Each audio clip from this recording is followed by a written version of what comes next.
It can be easy to forget that we have a say, but we do, really, at any and all times.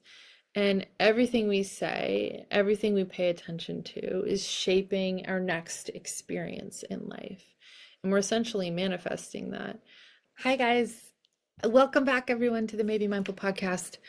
I'm really excited because we're still talking about attachments. I'm going to do, in case you don't know yet, I'm going to do an attachment series because this is really a topic that's so multifaceted that really has no end to its depth. And so I thought it would be good to break down different facets of it. We'll probably have at least one or two cool guests to as like a grand finale. And we're going to really branch off into some different directions with it. Some of it could be some sort of hot button triggers, but you know what? It's fine. I'm not worried. And really, I just want to share my heart with you on this because the truth is that these attachments are the cause of our undoing, honestly. And when we can learn how to navigate this stuff, become aware and conscious to what's driving us and to what's blocking us, then we're liberated, we're free, and we get to live the lives that we're put here to live. So I'm not apologizing for that, period, end of story. And I really have a heart for service and I have a heart for other people's suffering, especially where I see them suffering where I was once really bound and where I had no hope. You know, I just know that it's possible to make our way out of that darkness. So before I divert too much, I just want to say that this episode is on attention and embodiment. It was inspired because I just recently did the soul detox, which for any of my followers, you probably have heard about. It was a 7-day challenge. It was really amazing. I'm going to launch it again so you can track in the show notes here. But it was a 7-day challenge. It was a series of recorded videos, and I weaved in some inspired meditations and some tools and grounding techniques. And we unpacked a few different topics. Know that each of these episodes is going to build on the other. So it's really going to be a compounded understanding and a deeper look at certain things and certain facets, and another tool in your kit, basically. And a reminder that you really get to decide what energy you choose to embody and what beliefs you absorb and what you release. And this is really going to determine the path that unfolds before us and where we're stepping, because we're going to walk in the direction that we're looking. And what we're paying attention to is going to be the reality that we're going to be creating, essentially. So today we're exploring how attention shapes embodiment, how embodiment shapes identity, and why consciously choosing what we focus on is an act of freedom. It's liberating and it's self-honoring. I'd like to just get energized for a moment and reflect on this. Have you ever noticed how simply paying attention to something can change you? It can shift the way you feel, it can shift your energy. We're incredibly malleable by nature of our physiology, our biology, and our energetic and our spiritual being as well. We are subject to our environment to a large degree, but we do have agency in this, and we can choose what we subject ourselves to, what we give our attention to, and then we can build up and get strong in our daily practice in order to navigate life in whatever avenue we're needing to be in or wanting or choosing to be in. So what you embody, you become, right? Does that make sense?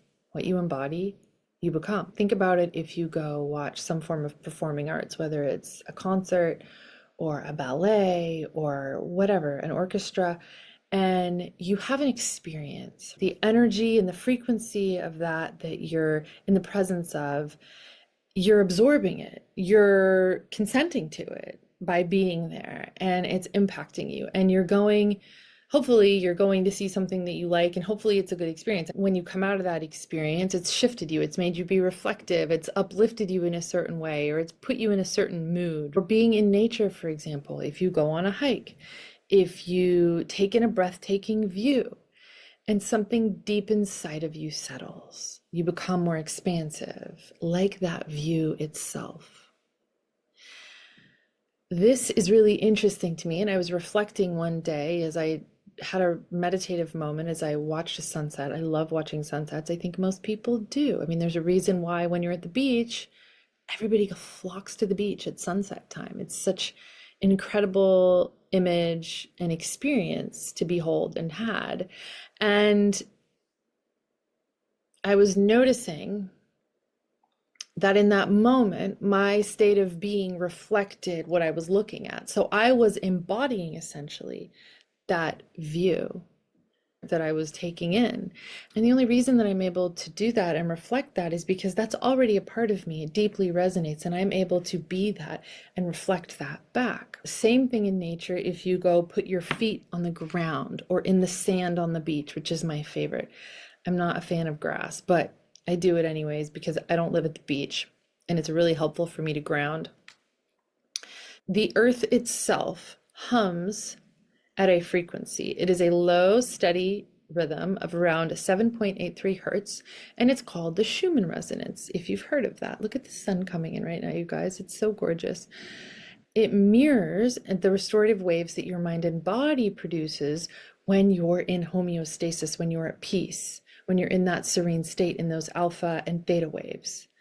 Holy moly, it's coming in. So when we ground and we walk barefoot and we breathe in that ocean air and we have that whole sensory experience, we're not just connecting to nature. It's not just pretty, right? We are actually recalibrating ourselves back into harmony.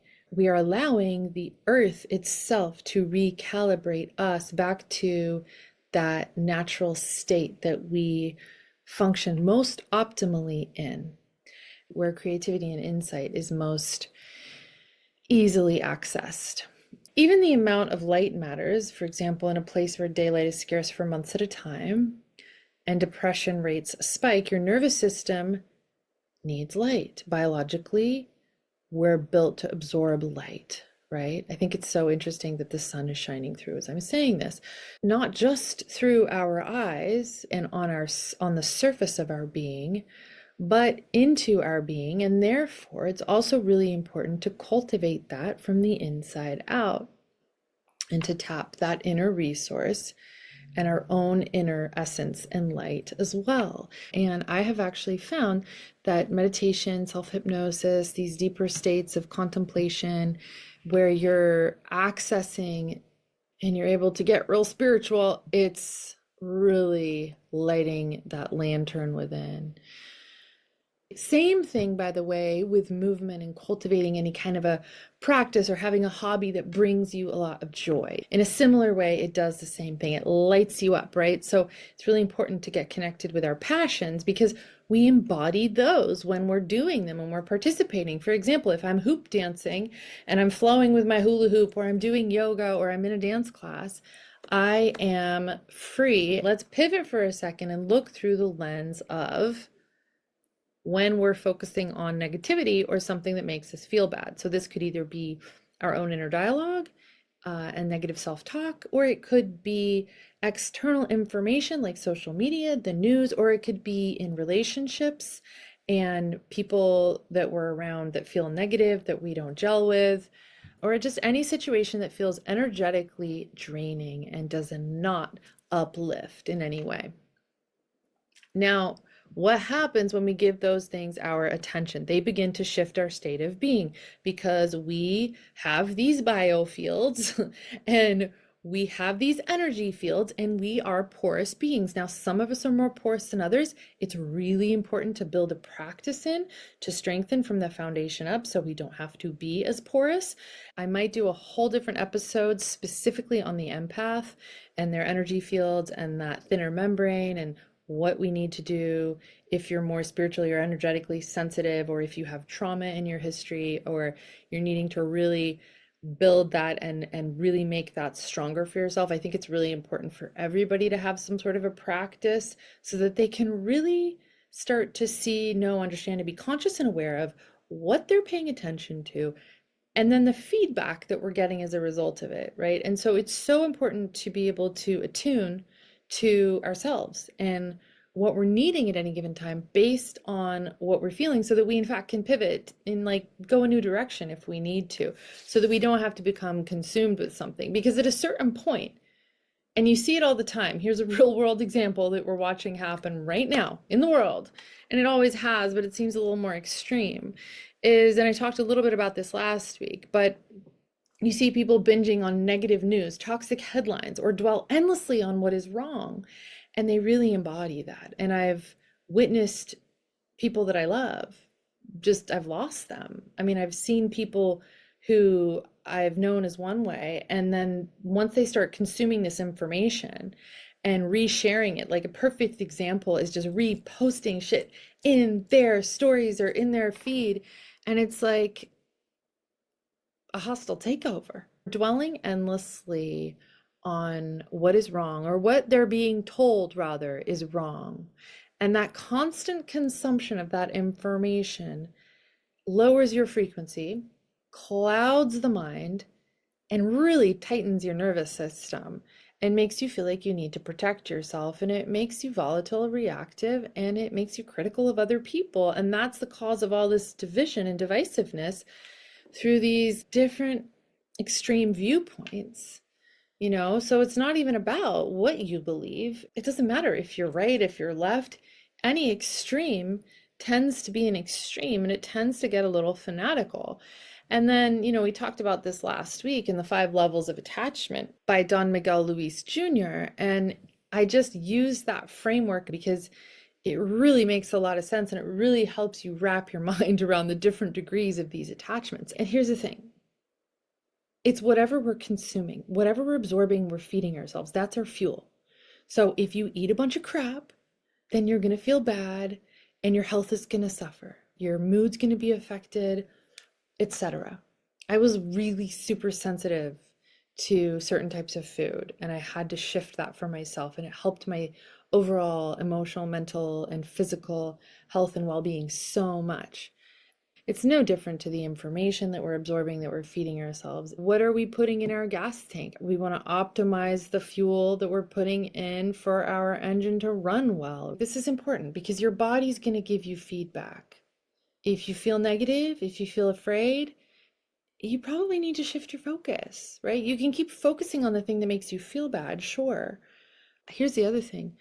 I've had to unfollow people because I've become focused on their focus, because their focus is so consuming them that I've become focused on that, and it's caused me disturbance because maybe I love this person and I'm like, where did they go? Where did the happy, joyful person go that I used to know? Now they're just angry and they're saying things that aren't very nice, and personally it might even be offensive to me, and I'm like, wow.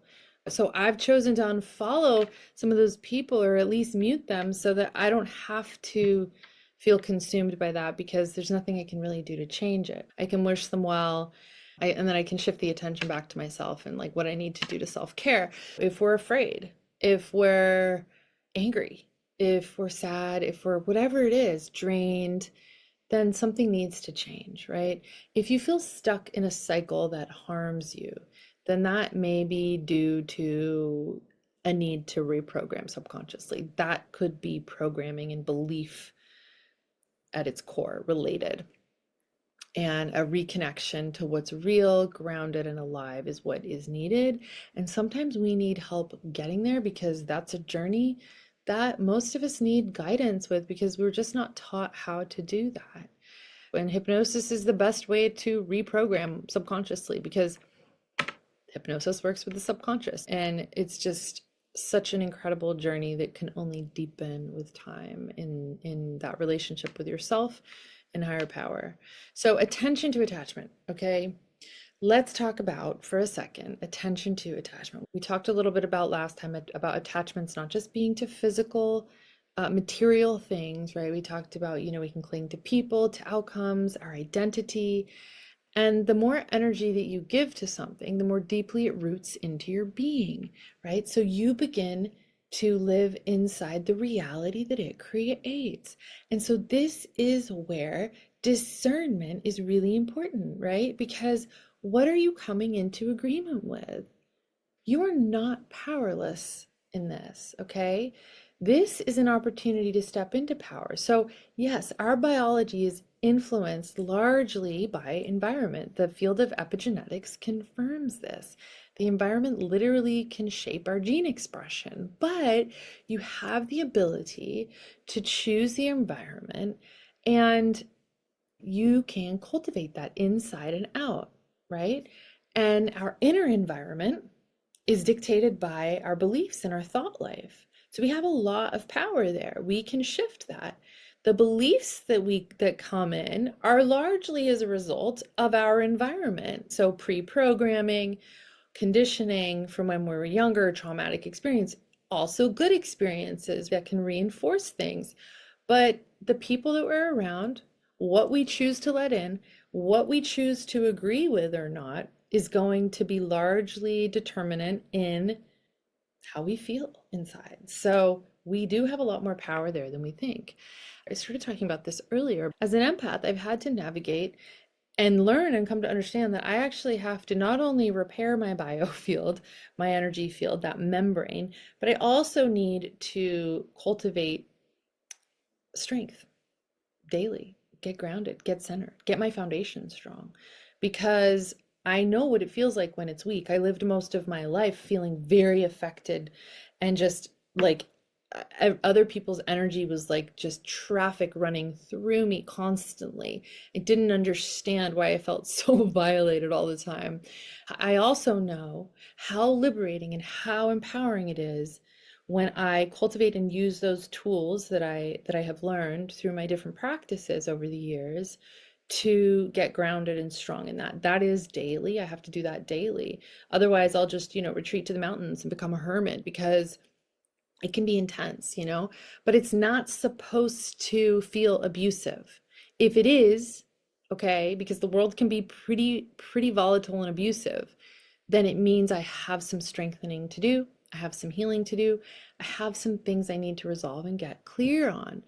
And this is, I think, really important for us to know and to begin to step into agency with, so that we can feel in control in our own lives and empowered.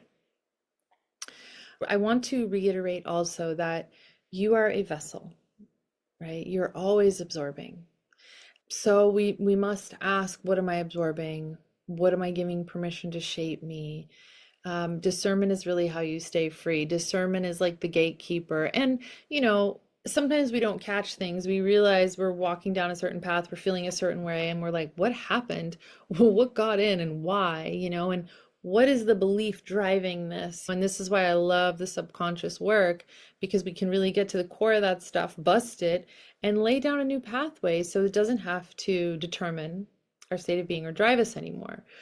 So the world is noisy sometimes, and sometimes we forget that we have a say, and we just go along on autopilot because, it feels easier. Patterns persist because the brain likes a pattern. It has lots of other things it has to pay attention to and stay busy with. And we're not meant to be empty, and we're not meant to fill up with things that make us feel bad and lower our energy.